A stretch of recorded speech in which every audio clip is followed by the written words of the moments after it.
الحمد للہ وکفا وسلام علی عبادہ الذین اصطفیٰ اما بعد فاعوذ باللہ من الشیطان الرجیم بسم اللہ الرحمن الرحیم والذی جاء بالصدق وصدق به اولئک هم المتقون صدق اللہ مولانا العظیم وبلغنا رسول النبی الکریم ونحن علی ذلک لمن الشاہدین والشاکرین والحمد للہ رب العالمین ان اللہ وملائکتہ یصلون علی النبی یا ایہا الذین آمنوا صلوا علیہ وسلموا تسلیما اللہم صلی علی سیدنا و مولانا محمد معدن الجود والکرم وعلی آلہ و اصحابہ وبارک وسلم صلاۃ و سلاما علیک یا رسول اللہ مولایا صلی وسلم دائما ابدا علی حبیبک خیر الخلق کلہم محمد سید الکونین والثقلین والفریقین من عرب ومن عجم یا رب بالمصطفیٰ بلغ مقاصدنا واغفر لنا ما مضى يا واسع الكرم لی خمسۃ اطفی بها حر الوباء الحاتمہ المصطفیٰ والمرتضی وابناہما والفاطمہ ثم الرضا عن ابی بکر وعن عمر وعن علی وعن عثمان ذی الکرم۔ اللہ رب العالمین جل جلالہ عم نوالہ اعظم شانہ و عز اسمہ کی حمد و ثنا حضور نبی اکرم نور مجسم فخر بنی آدم باعث تخلیق کائنات امام الانبیاء صلی اللہ تعالی علیہ وآلہ وسلم کی بارگاہ میں درود و سلام پیش کرنے کے بعد آج ایک مرتبہ پھر ہفتہ وار درس قرآن کی اس لائیو نشست میں ایک نئے موضوع کے ساتھ حاضر خدمت ہوں۔ اس سے قبل مختلف موضوعات پر ہفتہ وار درس قرآن کی نشستیں انعقاد پذیر ہوتی رہی ہیں، اور لاک ڈاؤن اور کرونا وائرس کی موجودہ مشکل ترین کیفیت کی وجہ سے یہ سلسلہ لائیو نشریات تک محدود کر دیا گیا ہے۔ اللہ رب العالمین اس مشکل کیفیت سے ہمیں نجات عطا فرمائے، اس پریشانی سے ہمیں نجات عطا فرمائے کہ پھر سے محافل کا، مجالس کا اور پھر سے اس طرح کے دروس کا سلسلہ جاری و ساری کیا جائے۔ اللہ رب العالمین اپنے پاک بندوں کے صدقے سے ہماری ان تمام مشکلات سے نجات عطا فرمائے۔ گزشتہ درس قرآن کی نشست میں سیدہ کائنات سیدہ طیبہ طاہرہ سیدہ فاطمہ الزہرا علیہ السلام کی شخصیت، آپ کے فضائل و مناقب اور آپ کے دفاع کے حوالے سے، آپ کی ناموس کے دفاع کے حوالے سے کلام کیا گیا تھا۔ بدقسمتی سے آج ہمارے معاشرے کا المیہ یہ ہے کہ جو شخصیات امت مسلمہ میں اتحاد اور اتفاق کا باعث تھیں، آج انہی شخصیات کو ہم نے انتشار کا باعث بنا دیا، اور ان کی وجہ سے ان کی محبت کی آڑ میں، ان کی محبت کو بنیاد بنا کر آپس میں نزاعی کیفیات کو پیدا کرنے کی کوشش کیا جاتا ہے، اور اس طرح کے لڑائی جھگڑے اور اس طرح کے معاملات پیدا کرنے کی کوشش کی جاتی ہے۔ وہ شخصیات جو امت میں اتحاد کا باعث تھیں اور اتحاد کا باعث ہیں، اور آج بھی اگر امت اتحاد پہ آنا چاہتی ہے، متفق رہنا چاہتی ہے، متحد رہنا چاہتی ہے، تو یہی وہ ایسا پلیٹ فارم ہے اور ایسا نقطہ ہے کہ جس پر تمام امت جمع ہو سکتی ہے۔ لیکن امت کو انہی کے نام پر اکسایا جاتا ہے، انہی کے نام پر انتشار پھیلایا جاتا ہے۔ سوشل میڈیا پر گزشتہ کئی دنوں سے، اس سے قبل سیدہ کائنات سیدہ فاطمہ الزہرا علیہ السلام کے حوالے سے انتہائی بے باکانہ اور نامناسب جملے ادا کیے گئے۔ پھر اس کے بعد اسی چیز کو بنیاد بنا کر سیدنا صدیق اکبر رضی اللہ تبارک و تعالیٰ عنہ خلیفہ اول بلا فصل اور آپ صلی اللہ تعالی علیہ وسلم کے سسر، ان کے حوالے سے جن کا خانوادہ رسالت مآب صلی اللہ تعالی علیہ وسلم سے ان کی محبتیں، ان کی عقیدتیں، ان کی چاہتیں یہ کسی سے مخفی نہیں ہیں، اور تمام مکاتب فکر کی مستند کتابوں میں یہ محبت کے واقعات، یہ چاہت و الفت کے واقعات، یہ نسبتوں کے واقعات بھرے ہوئے۔ لیکن اس کے باوجود بھی سیدنا صدیق اکبر کی شخصیت کو، حضرت سیدہ کائنات مخدومہ کائنات کی شخصیت کو بنیاد بنا کر اور آپ کی محبت کے نام پر سیدنا صدیق اکبر کی شخصیت کو تان کا نشانہ بنایا جاتا ہے، اور آپ پر اس طرح کے طنز و تنقید کے معاملات کیے جاتے ہیں۔ آج کی یہ نشست، چونکہ گزشتہ نشست میں سیدہ کائنات کی شخصیت اور آپ کی ناموس کے دفاع کے طور پر گفتگو کی گئی تھی، آج خلیفہ اول بلا فصل سیدنا صدیق اکبر رضی اللہ تبارک و تعالیٰ عنہ کی شخصیت، آپ کی ناموس اور آپ کے مقام و مرتبے، آپ کی عزت و عظمت کے حوالے سے کلام کیا جائے گا، اور نہ صرف اہل سنت کی مستند کتابوں سے بلکہ اہل تشیع کی مستند کتابوں سے آپ کے فضائل و مناقب کو بیان کیا جائے گا۔ آپ کی شخصیت وہ واحد شخصیت ہیں، وہ واحد ہستی ہیں کہ جن کو قرآن میں اللہ رب العالمین نے اپنے حبیب صلی اللہ تعالی وسلم کا صحابی کہہ کر مخاطب فرمایا۔ ارشاد خداوندی ہے اور بڑا تفصیلی ایک واقعہ جو ہجرت کا آپ صلی اللہ تعالی علیہ وآلہ وسلم نے سیدنا صدیق اکبر کے ساتھ یہ سفر طے فرمایا۔ جب آپ غار میں پہنچے تو کیفیت یہ تھی کہ آپ غار کے اندر آپ آرام فرما ہیں اور کفار آپ کا پیچھا کرتے کرتے غار کے دہانے تک آ جاتے ہیں، اور کیفیت یہ ہے، حالت یہ ہے کہ اگر وہ آپ کی طرف یعنی اپنے پاؤں کی طرف بھی دیکھیں گے، جو غار کا دہانہ اوپر تھا، تو اگر اپنے پاؤں کی طرف بھی وہ نیچے دیکھ لیتے ہیں تو آپ کو دیکھ لیں گے، لیکن اللہ رب العالمین کے حکم کے مطابق ایک مکڑی نے وہاں جھالا بن دیا، اور پھر اللہ رب العالمین کی طرف سے تسلی کے طور پر آیات بینات نازل ہوتی ہیں کہ اذ یقول لصاحبہ لا تحزن ان اللہ معنا۔ سیدنا صدیق اکبر نے حضور کی بارگاہ میں عرض کیا کہ یا رسول اللہ، اگر یہ کفار، یہ جو آپ کے دشمن ہیں، انہوں نے اگر ہمیں دیکھ لیا تو یہ معاذ اللہ آپ کو نقصان پہنچائیں گے۔ تو حضور نے فرمایا کہ غم نہ کرو، اللہ ہمارے ساتھ ہے۔ تو آپ صلی اللہ تعالی وسلم سے سیدنا صدیق اکبر کی جو گفتگو ہوئی، اور پھر اس کے مقابلے میں، اس کے جواب میں آپ صلی اللہ تعالی علیہ وآلہ وسلم نے سیدنا صدیق اکبر کو جو تسلی دی، قرآن میں اس کا تذکرہ فرمایا گیا کہ اذ یقول لصاحبہ، جب انہوں نے اپنے صحابی سے فرمایا۔ اس سے پہلے کی آیات اور یہ تمام آیات بینات اس پر گواہ ہیں کہ جب انہوں نے اپنے صحابی سے فرمایا کہ لا تحزن ان اللہ معنا، کہ غم نہ کرو، اللہ ہمارے ساتھ ہے، یعنی یہاں صاحب کہہ کر سیدنا صدیق اکبر کی ذات کو آپ صلی اللہ تعالی وسلم کا صحابی قرآن نے قرار دیا۔ تو اگر آج کوئی سیدنا صدیق اکبر کے حوالے سے کلام کرتا ہے اور معاذ اللہ آپ کو اسلام سے خارج قرار دیتا ہے، آپ کے حوالے سے انتہائی بے باکانہ اور انتہائی جسارت والی گفتگو کرتا ہے، گستاخانہ گفتگو کرتا ہے، تو وہ ابو بکر کی شخصیت پر اعتراض نہیں کر رہا، وہ حضرت عائشہ صدیقہ کے والد پر اعتراض نہیں کر رہا،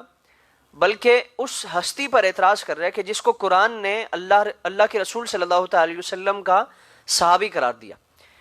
اور وہ قرآن کی اس آیت کا انکار کرنے والا ہے جس میں اللہ رب العالمین آپ کے شرف صحابی کو اگر ہمارا بحیثیت مسلم یہ عقیدہ ہے کہ کوئی شخص اگر قرآن کے ایک لفظ کا، ایک حرف کا انکار کر بیٹھے، وہ دار اسلام سے خارج ہو جائے گا۔ تو جو شخص پوری قرآن کی آیت کا انکار کرے اور اس آیت سے جو ثابت شدہ آپ کا شرف صحابیت ہے اس کا انکار کرے، تو یقیناً وہ شخص دار اسلام سے خارج ہے، اس کا اسلام سے کوئی تعلق نہیں ہے۔ یعنی وہ آپ کی شخصیت پر اعتراض کر کے اپنے ایمان سے ہاتھ دھو بیٹھا ہے، اسلام سے خارج ہو چکا ہے۔ جو شخص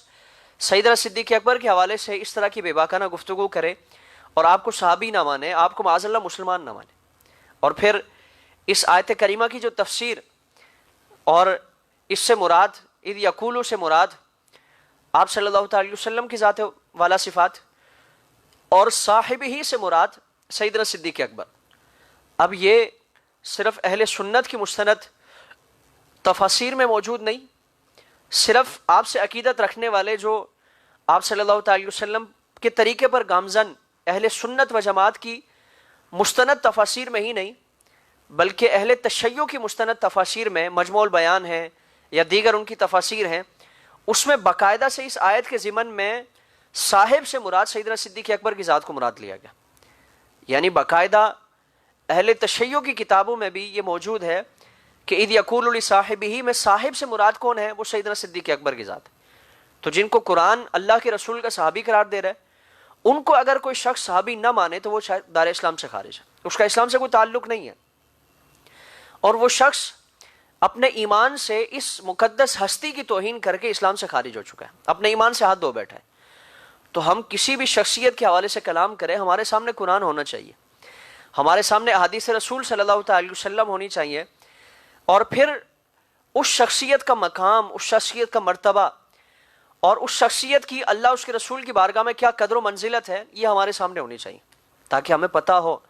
ہمیں احساس ہو کہ ہم کس ہستی کے حوالے سے کلام کر رہے ہیں، کس ہستی کے حوالے سے ہم گفتگو کرنے جا رہے ہیں، تاکہ پھر ہماری زبانوں پر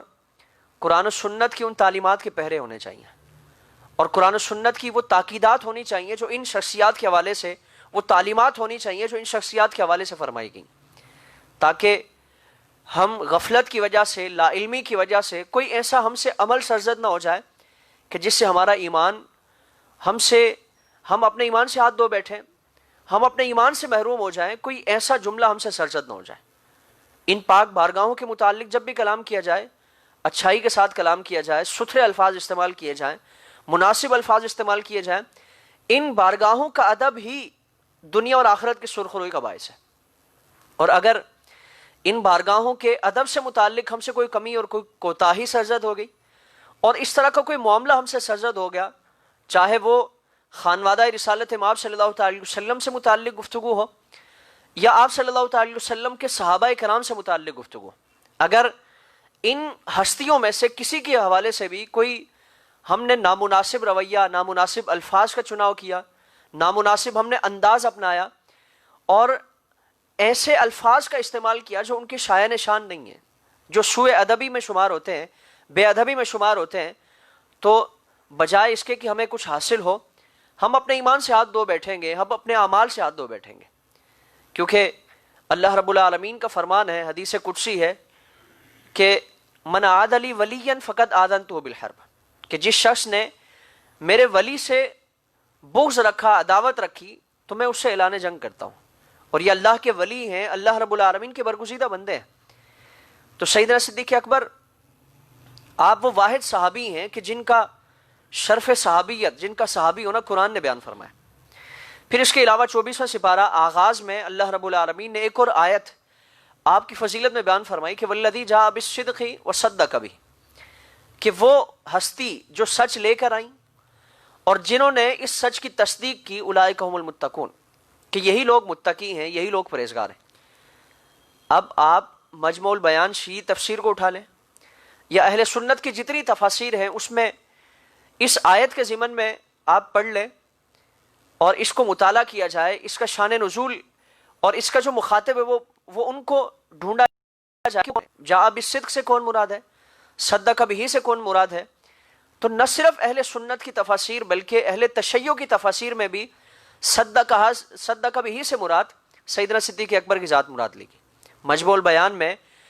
واضح طور پر اس چیز کے متعلق کہا گیا کہ صدق بہ سے مراد، شیخ تبریسی نے اس کو روایت کیا، اور صفحہ نمبر جلد نمبر 8 اور صفحہ نمبر 777 پر اس آیت کے ضمن میں کلام کیا گیا کہ وقیل الذی جاء بالصدق رسول اللہ وصدق بہ ابو بکر، کہ کہا گیا کہ اس آیت میں جاء بالصدق سے مراد آپ صلی اللہ تعالی علیہ وآلہ وسلم کی ذات مراد ہے، اور صدق بہ سے مراد سیدنا صدیق اکبر کی ذات مراد ہے۔ یعنی آپ اپنی کتابیں پڑھ لیں، آپ اپنی کتابوں کی مان لیں، آپ اپنے بڑے اکابرین کی مان لیں کہ جو سیدنا صدیق اکبر کو قرآنی آیات کا مصداق قرار دے رہے ہیں، سیدنا صدیق اکبر کی ذات کو وہ ذات قرار دے رہے ہیں کہ جن کے بارے میں قرآن نازل ہوتا تھا، جن کی صحابیت کو باقاعدہ قرآن بیان فرما رہا ہے، ثابت فرما رہا ہے۔ تو سیدنا صدیق اکبر رضی اللہ تبارک و تعالیٰ عنہ یعنی صدق بہ سے کہ انہوں نے آپ صلی اللہ تعالی وسلم کے پیغام کی تصدیق کی۔ پھر اس کے علاوہ سورہ لیل کی وہ آیات جو سیدنا صدیق اکبر کی شان میں نازل ہوئی، آپ کا معاملہ یہ تھا کہ آپ نے بے شمار غلاموں کو خرید کر اللہ رب العالمین کی راہ میں آزاد کیا، وقف فرما دیا۔ اب آپ کے والد گرامی نے آپ سے کہا کہ تم غلاموں کو آزاد کرتے ہو تو کم از کم ایسے غلام آزاد کرو کہ جو طاقتور ہوں، مضبوط ہوں، تاکہ وہ تمہارے دین کی بھی معاونت کر سکیں، تمہارے دین کے کاموں میں، کفار کا مقابلہ کرنے میں تمہاری مدد کر سکیں، تمہاری معاونت کر سکیں۔ اب جب یہ سیدنا صدیق اکبر نے اپنے والد سے یہ سنا تو انہوں نے کہا کہ میں کسی غرض کی وجہ سے، کسی دنیاوی غرض یا کسی اور منفعت یا مفاد کی وجہ سے یہ عمل ہرگز نہیں کرتا، بلکہ میں اس عمل کا بدلہ اور صلہ خالصتاً اللہ رب العالمین کی بارگاہ میں چاہتا ہوں۔ اب جب سیدنا صدیق اکبر نے اپنے والد گرامی سے یہ فرمایا تو قرآن کریم کی آیات بینات سورہ لیل میں کئی آیات آپ کی شان میں نازل ہوئے، اور فَأَمَّا مَنْ آتَى وَاتَّقَى سے لے کر وَلَسَوْفَ يَرْضَىٰ تک، یعنی یہ ساری آیات بینات سیدنا صدیق اکبر کی شان میں نازل ہیں۔ یہ تو اہل سنت کی جو تفاسیر ہیں اس میں تقریباً تمام تفاسیر میں ان آیات کا مصداق سیدنا صدیق اکبر کی ذات کو لیا گیا، ان آیات کی مراد سیدنا صدیق اکبر کی ذات کو لیا گیا۔ لیکن اس کے علاوہ شیخ تبریسی ہی ان آیات کے بارے میں کلام کرتے ہیں مجموع البیان میں جلد نمبر 10 صفحہ نمبر 760 پر، کہ ان آیات بینات سے مراد سیدنا صدیق اکبر کی ذات ہے کہ جب انہوں نے غلاموں کو خرید کر آزاد کیا، جیسے حضرت بلال ہیں، حضرت عامر بن فہیرہ ہیں اور دیگر صحابہ اکرام، ان صحابہ اکرام کے حوالے سے، ان کے خریدنے کے حوالے سے، اللہ کی راہ میں وقف کرنے کے حوالے سے شیخ تبریسی نے بھی یہی لکھا کہ ان آیات میں جو کلام فرمایا گیا ان غلاموں کے خریدنے کے حوالے سے کلام کیا گیا، اور خرید کر اللہ رب العالمین کی راہ میں آزاد کرنے کا جو سیدنا صدیق اکبر کا جو عمل تھا اس کی تحسین فرمائی گئی، اور اس کا تذکرہ فرمایا گیا کہ ابو بکر کا یہ عمل خالصتاً اللہ رب العالمین کی رضا کے لیے ہے، کوئی اور اس سے منفعت اور مفاد وابستہ نہیں ہے۔ اب آپ کی مستند تفاسیر میں، آپ کی مستند کتابوں میں سیدنا صدیق اکبر رضی اللہ تبارک و تعالیٰ عنہ آپ کے فضائل و مناقب اس قدر ہیں کہ آپ خود یہ تسلیم، آپ کے اکابرین یہ تسلیم کرتے ہیں کہ سیدنا صدیق اکبر کی ذات وہ عظیم ذات ہے اور وہ عظیم رتبے والی ہستی ہے کہ جس کے بارے میں قرآن کریم کی آیات بینات نازل ہو رہی ہیں، جن کے بارے میں اللہ کا کلام نازل ہوتا ہے، جن کی تعریف و توصیف اللہ رب العالمین کا کلام فرماتا ہے، جن کے شرف صحابیت کو اللہ رب العالمین کا کلام بیان فرماتا ہے، اور جن کے عمل کی تحسین اللہ رب العالمین خود فرما رہا ہے۔ تو جو عظیم ہستی اتنی عظمتوں والی ہو، اتنی رفعتوں والی ہو، اتنی بلندیوں والی ہو، یقیناً اس کی شان میں اس طرح کے بے باکانہ جملے ادا کرنا اور اس طرح کی جرت والی، اس طرح کی جسارت والی گفتگو کرنا، یہ ہرگز اللہ اور اس کے رسول صلی اللہ تعالی وسلم کی بارگاہ میں مقبول نہیں ہے۔ اور جو شخص ایسا عمل کرے، ایسی گفتگو کرے، ایسا رویہ اپنائے، وہ یقیناً اللہ اور اس کے رسول صلی اللہ تعالی وسلم کا باغی ہے، اور اس کا اسلام سے کوئی تعلق نہیں، اس کا ایمان سے کوئی تعلق نہیں، اس کا ایمان ختم ہو چکا ہے، وہ اسلام، دائرہ اسلام سے خارج ہو چکا ہے۔ جو شخص بھی ان مقدس ہستیوں کے حوالے سے اس طرح کا کلام کرے، یہ باقاعدہ آپ کی کتابوں کے حوالے سے، آپ کی مستند تفسیر کے حوالے سے سیدنا صدیق اکبر رضی اللہ تبارک و تعالیٰ عنہ کے فضائل و مناقب ہے۔ پھر احادیث رسول صلی اللہ تعالی وسلم کثیر، اور آپ کی ذات تو وہ عظیم ذات، آپ کی شخصیت اور آپ کے خاندان کا اگر جائزہ لیں تو صرف آپ صحابی نہیں، آپ واحد وہ شخصیت نہیں ہے جن کو اللہ نے شرف صحابیت سے مشرف فرمایا ہو، بلکہ آپ کی 4 پشتیں مسلسل، 4 پشتیں، آپ کے والد گرامی صحابی ہیں، آپ خود صحابی ہیں، آپ کی اہلیہ صحابیہ ہیں، آپ کے بیٹے صحابی ہیں، آپ کے پوتے صحابی ہیں، یعنی یہ 4 پشتیں مسلسل شرف صحابیت سے مشرف ہیں۔ اور پھر زبان رسالت مآب صلی اللہ تعالی وسلم سے اعلان فرما دیا گیا کہ ابو بکر فی الجنہ، کہ ابو بکر تم جنتی ہو، اللہ رب العالمین نے تمہارا ٹھکانہ جنت میں رکھا ہے۔ اور پھر آپ صلی اللہ تعالی وسلم کی بڑی پیاری حدیث سیدنا صدیق اکبر رضی اللہ تبارک و تعالیٰ عنہ کے حوالے سے، آپ نے ایک مرتبہ اس کو صحیح مسلم میں روایت کیا گیا اور دیگر سنن کبریٰ بیہقی میں، امام حاکم نے مستدرک میں، دیگر کتب حدیث میں اس کو روایت کیا گیا۔ حضور کی بارگاہ میں صحابہ اکرام بیٹھے ہیں، حضور صحابہ اکرام سے استفسار فرماتے ہیں کہ تم میں سے آج روزہ دار کون ہے؟ تو سیدنا صدیق اکبر ہاتھ اٹھاتے ہیں کہ یا رسول اللہ میں روزے سے ہوں، میرا آج روزہ ہے۔ پھر حضور نے فرمایا کہ تم میں سے آج مسکین کو کس نے کھانا کھلایا؟ تو سیدنا صدیق اکبر عرض کرتے ہیں کہ یا رسول اللہ میں آج مسکین کو کھانا کھلا کر آپ کی بارگاہ میں حاضر ہوا۔ پھر حضور نے فرمایا کہ تم میں سے آج مریض کی کس نے عیادت کی ہے؟ تو سیدنا صدیق اکبر پھر عرض کرتے ہیں کہ یا رسول اللہ آج میں مریض کی عیادت کر کے آپ کی بارگاہ میں حاضر ہوا۔ تو حضور نے تبسم فرمایا، مسکرائے اور فرمایا کہ جس شخص میں، جس مومن میں یہ سارے اعمال جمع ہو جائیں، یہ ساری نیکیاں جمع ہو جائیں، وہ جنتی ہے۔ یعنی اللہ کے رسول صلی اللہ علیہ وسلم اپنی زبان مبارک سے جس شخص کے لیے، جس ہستی کے لیے جنتی ہونے کی بشارت دیں، اگر کوئی لعین اٹھ کر اس ہستی کے بارے میں اس طرح کا نامناسب کلام کرتا ہے تو یقیناً اس کا آپ صلی اللہ علیہ وسلم سے کوئی تعلق نہیں ہے۔ حضور اس کو ہرگز قبول نہیں فرماتے، اس کو پسند نہیں فرماتے، اس کلام کو پسند نہیں فرماتے جو آپ کے چہیتے صحابی کے بارے میں اس طرح کا کلام کیا جائے، اس طرح کی جسارت کی جائے۔ حضور رحمت عالم صلی اللہ علیہ وسلم کی بارگاہ میں ایک صحابی رسول کا سیدنا صدیق اکبر کے حوالے سے ایک معاملہ پیش کیا گیا کہ ان کی سیدنا صدیق اکبر سے کچھ شکر رنجی ہوئی، تو حضور نے اتنا ناراضگی کا اظہار فرمایا، حضور نے اتنا جلال کا اظہار فرمایا اور فرمایا کہ خدا کی قسم، جس وقت تم نے مجھے چھوڑ دیا تھا اور مکے میں میرا کسی نے ساتھ نہیں دیا، فرمایا کہ ابو بکر اس وقت میرا ساتھ دینے والا تھا، ابو بکر میری اس وقت معاونت کرنے والے تھے جب کسی نے میرا ساتھ نہیں دیا اور سب نے مجھے چھوڑ دیا تھا۔ تو ابو بکر کی ذات وہ ہے کہ جس کے بارے میں آپ صلی اللہ علیہ وسلم کوئی نامناسب رویہ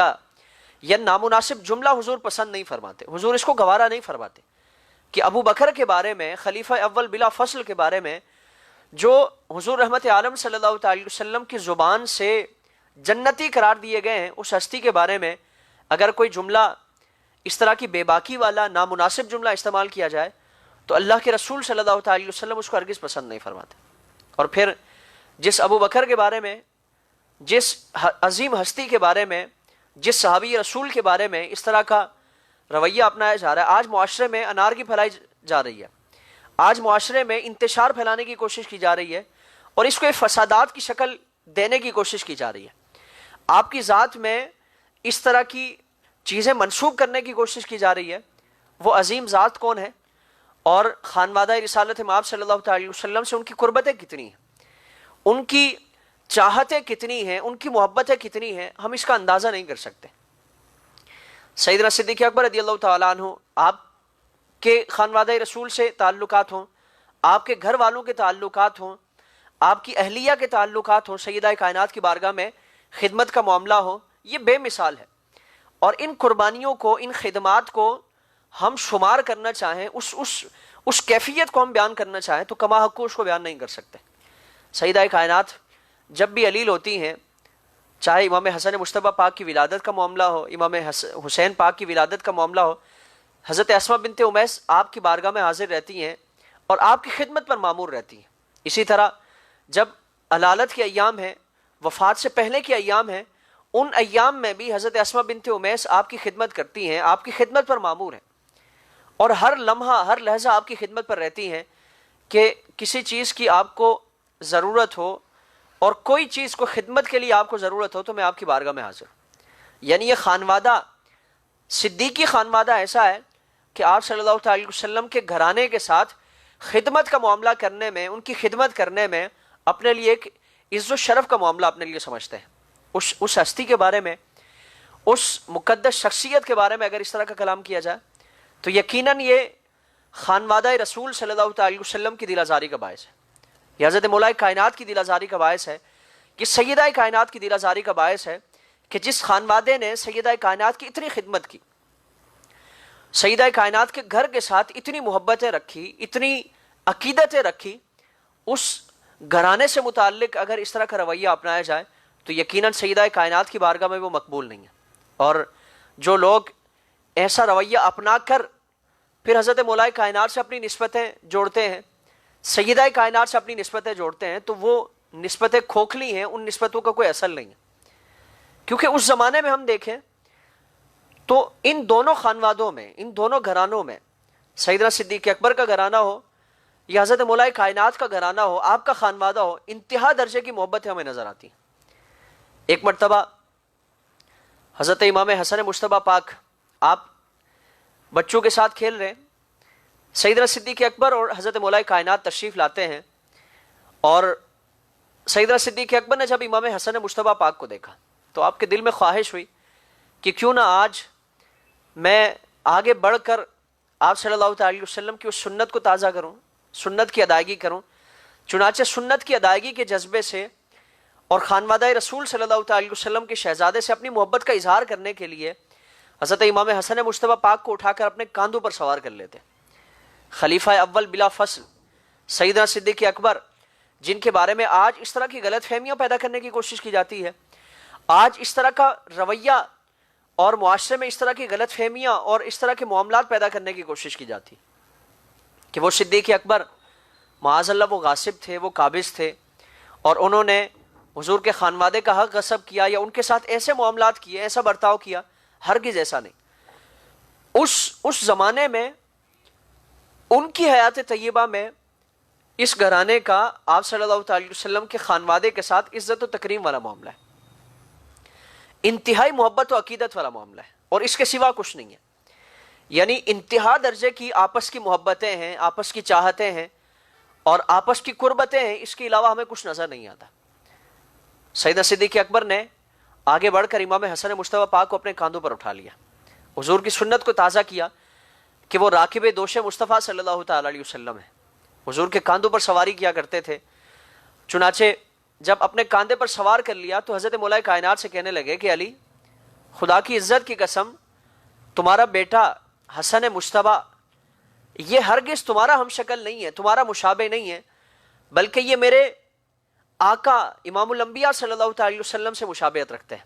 حضور کے ہم شکل ہیں، تمہارے ہم شکل نہیں ہے، تمہارے مشابہ نہیں ہے۔ چنانچہ یہ سن کر حضرت مولا کائنات مسکرانے لگے، یعنی اتنی محبتیں ہیں، اتنی شفقتیں ہیں، اتنی چاہتیں ہیں کہ حضور کے خانوادے کے ساتھ اس طرح کا رویہ رکھنا اپنے لیے عزت و شرف کا باعث سمجھتے ہیں، اپنے لیے ایک اعزاز سمجھتے ہیں کہ حضور کے گھرانے کے ساتھ ہماری ایسی نسبتیں ہوں، حضور کے گھرانے کے ساتھ ہمارا ایسا تعلق ہونا چاہیے۔ اور پھر سیدنا صدیق اکبر کا جب انتقال ہوتا ہے، اور سیدنا صدیق اکبر کے انتقال کے بعد حضرت مولا کائنات نے آپ کی اہلیہ سے نکاح فرمایا، آپ کے شہزادے حضرت محمد بن ابو بکر کو آپ نے تعلیم و تربیت فرمائی، ان کو گود لیا، یعنی ان کے سگے والد گرامی حضرت سیدنا صدیق اکبر ہیں، اور ان کے والدہ کے والد صاحب کے انتقال کے بعد ان کی والدہ کے شوہر حضرت مولا کائنات ہیں، جو ان کے منہ بولے والد ہیں، اور حضرت مولا کائنات کے منہ بولے بیٹے، لپالک بیٹے حضرت محمد بن ابو بکر ہیں۔ اتنی محبت ہے۔ اور پھر سیدہ کائنات کے انتقال کے بعد، سیدہ کائنات کے وصال کے بعد حضرت مولا کائنات نے دیگر جو نکاح فرمائے، دیگر جو شادیاں فرمائی، ان سے آپ کی اولاد ہوئی، اور ان میں سے آپ اپنے شہزادوں کا نام، کسی شہزادے کا نام آپ ابو بکر رکھتے ہیں، عمر رکھتے ہیں، عثمان رکھتے ہیں، یعنی ان نسبتوں کو تازہ کیا جا رہا ہے،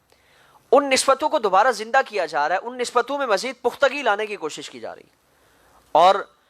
زمانے کو بتایا جا رہا ہے کہ ہمارے درمیان اتنی نسبتیں ہیں، اتنی محبتیں ہیں، یہاں کوئی ناچاکی نہیں ہے، یہاں کوئی نفرت نہیں ہے، یہاں کوئی عداوت نہیں ہے، یہاں کوئی بغض اور حسد اور کینے کا معاملہ نہیں ہے، بلکہ محبت ہی محبت ہے۔ آج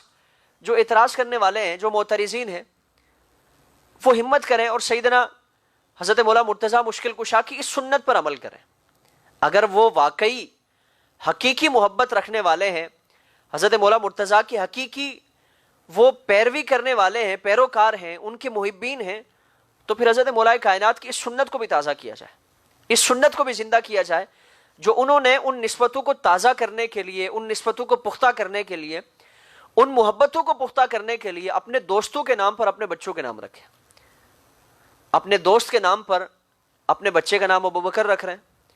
اپنے دوست کے نام پر اپنے بچے کا نام عمر رکھ رہے ہیں، اپنے دوست کے نام پر اپنے بچے کا نام عثمان رکھا جا رہا ہے۔ تو وہاں اس طرح کی محبتیں ہیں، اس طرح کی عقیدتیں ہیں، اور پھر سیدنا صدیق اکبر کی خلافت کا معاملہ ہو۔ روضہ، کتاب الروضہ میں، کتاب جو اصول کافی جس کو کہا جاتا ہے، یا پھر نہج البلاغہ میں، اس کی تمام شروحات میں، شرح ابن ابی الحدید میں دیکھ لیں، یا دیگر شروحات میں، تمام شیعی کتب میں حضرت مولا کائنات کی بیعت کے حوالے سے موجود ہے۔ کتاب الروضہ میں باقاعدہ صراحت کے ساتھ موجود ہے کہ حضرت مولا کائنات نے، بعض روایات پیش کی گئی ہیں کہ 40 دن بعد، بعض روایات پیش کی گئی ہیں کہ 4 مہینے بعد حضرت مولا کائنات نے سیدنا صدیق اکبر کی بیعت کی۔ یعنی آپ نہ صرف سیدنا صدیق اکبر کی بیعت فرماتے ہیں، بلکہ سیدنا صدیق اکبر کی باقاعدہ حکومت میں آپ شامل ہیں۔ سیدنا عمر فاروق کی نہ صرف بیعت فرماتے ہیں، بلکہ آپ ان کی حکومت میں شامل ہیں۔ سیدنا عثمان غنی کی نہ صرف آپ نے بیعت فرمائی بلکہ آپ ان کی حکومت میں شامل ہیں، اور آپ ان کی حکومت میں شامل ہو کر اور ان کی حکومت میں ایک انتہائی اہم وزیر کے طور پر آپ کام فرماتے ہیں۔ اور آپ کے حوالے سے تو سیدنا عمر فاروق رضی اللہ تبارک و تعالیٰ، آپ تو کوئی بھی فیصلہ فرمانے سے پہلے حضرت علی سے مشاورت فرماتے اور پھر مشاورت کرنے کے بعد کوئی بھی فیصلہ جاری کیا جاتا۔ اور آپ کا تو مشہور قول ہے کہ لولا علی لہلک عمر، کہ اگر علی نہ ہوتے تو اس معاملے میں تو عمر غلطی کھا جاتا، عمر ہلاک ہو جاتا۔ اور فرمایا کہ عمر اس فیصلے سے اللہ رب العالمین کی پناہ مانگتا ہے جس فیصلے میں علی شامل نہ ہو۔ تو یہ صحابہ کرام کی، خلفائے ثلاثہ کی حضرت مولا کائنات سے محبت ہے۔ تو جن ہستیوں سے حضرت مولا کائنات نے محبت کی،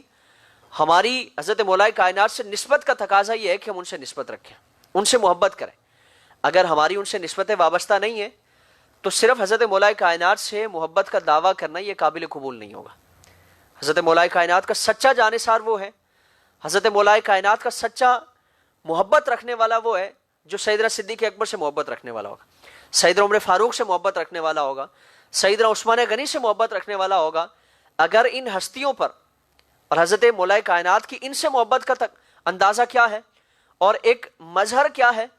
کہ سیدنا صدیق اکبر کے نام پر اپنے بچوں کے نام رکھ رہے ہیں، عمر فاروق کے نام پر اپنے بچوں کے نام رکھ رہے ہیں، حضرت عثمان غنی کے نام پر اپنے بچوں کے نام رکھ رہے ہیں، تو اس کے باوجود آج اگر کوئی غلط فہمی پیدا کرنے کی کوشش کرے تو اس کا اسلام سے اور اس کا حضرت مولا کائنات سے کوئی تعلق نہیں ہے۔ تو محبت کا تقاضا کیا ہے اور محبت کا اصول یہ ہے کہ انسان جس سے محبت کرتا ہے اس سے جڑی ہوئی تمام اشیاء سے انسان محبت کرتا ہے۔ تو پھر حضرت مولا کائنات سے جو جڑی ہوئی اشیاء ہیں، چاہے وہ آپ کے رشتہ دار ہوں، آپ کے خانوادے سے متعلقین ہوں، آپ کے گھرانے والے ہوں، یا آپ کے دوست ہوں، آپ کے ساتھی ہوں، آپ کے احباب میں سے کوئی ہوں، اگر ہماری نسبت ان میں سے کسی بھی شخص کے حوالے سے اگر وہ کمزور پڑ گئی، ہمارا رشتہ کمزور پڑ گیا، تو پھر یاد رکھیں کہ دنیا اور آخرت میں سوائے ذلت اور رسوائی کے ہمارے ہاتھ کچھ نہیں آئے گا۔ حضرت مولا کائنات سے محبت کا تقاضا یہ ہے، سیدہ کائنات سے محبت کا تقاضا یہ ہے کہ ان سے جڑے ہوئے تمام افراد اور ان سے جڑے ہوئے جتنے بھی ان کے احباب ہیں، جتنے بھی ان کے متعلقین ہیں، ان سے محبت و نسبت رکھی جائے۔ سیدنا صدیق اکبر سے محبت ہمارے ایمان کا تقاضا ہے اور ہمارے ایمان کی علامت ہے۔ ہمارا ایمان اس وقت تک مکمل نہیں ہو سکتا جب تک سیدنا صدیق اکبر سے محبت نہ ہو، جب تک حضرت عمر فاروق سے محبت نہ ہو، حضرت عثمان غنی سے محبت نہ ہو، حضرت مولا مرتضیٰ سے محبت نہ ہو، اور تمام خانوادہ رسالت مآب صلی اللہ تعالی وسلم اور اصحاب رسول سے محبت نہ ہو، تب تک ہمارا حضور کی آل سے محبت کا یہ جو دعویٰ ہے یہ کھوکھلا ہوگا۔ اور پھر اسی کے ساتھ ساتھ ان دونوں کی محبتیں، یعنی صحابہ کرام کی محبت اور خانوادہ رسول کی محبت، یہ آپس میں لازم و ملزوم ہے۔ کوئی شخص اگر حضور کے صحابہ سے محبت کا دعویٰ تو کرتا ہے، لیکن اہل بیت اطہار کی محبت میں اس نے اگر ڈنڈی ماری ہے، اس نے کسی قسم کا تذبذب کا اور لچک کا مظاہرہ کیا ہے، اس کی صحابہ اکرام سے محبت کا دعویٰ ہرگز قابل قبول نہیں۔ اور اگر کسی شخص نے اہل بیت اطہار سے محبت کا دعویٰ کیا اور صحابہ اکرام کو چھوڑ دیا، ان صحابہ اکرام کو جن کو حضرت مولا کائنات اپنا دوست سمجھتے تھے، اپنے ساتھ رکھتے تھے، ان کے ساتھ رہتے تھے، تو ان صحابہ اکرام کو چھوڑ کر حضرت مولا کائنات سے اگر کسی نے خالی محبت کا دعویٰ کیا تو یہ محبت بھی قابل قبول نہیں ہے۔ حضور سے جڑی ہوئی تمام اشیاء، تمام افراد، تمام حضور کے متعلقین، حضور سے نسبت رکھنے والے تمام افراد ہماری عقیدتوں کا مرکز و محور ہے، ہماری عقیدتیں ان سے وابستہ ہیں۔ اور پھر یہاں یہ بھی ہم واضح کر لیں اور یہ بھی ہمارے سامنے واضح ہونا چاہیے، اس میں کسی قسم کا شک اور تردد نہیں ہونا چاہیے کہ ان دونوں کی محبت، ان دونوں گروہوں کی محبت، یعنی صحابہ کرام اور اہل بیت اطہار کی محبت، یہی اہل سنت ہے، یہی اہل سنت کا منہج ہے، اور اس میں انتہا درجے کی شدت کی جائے۔ ہم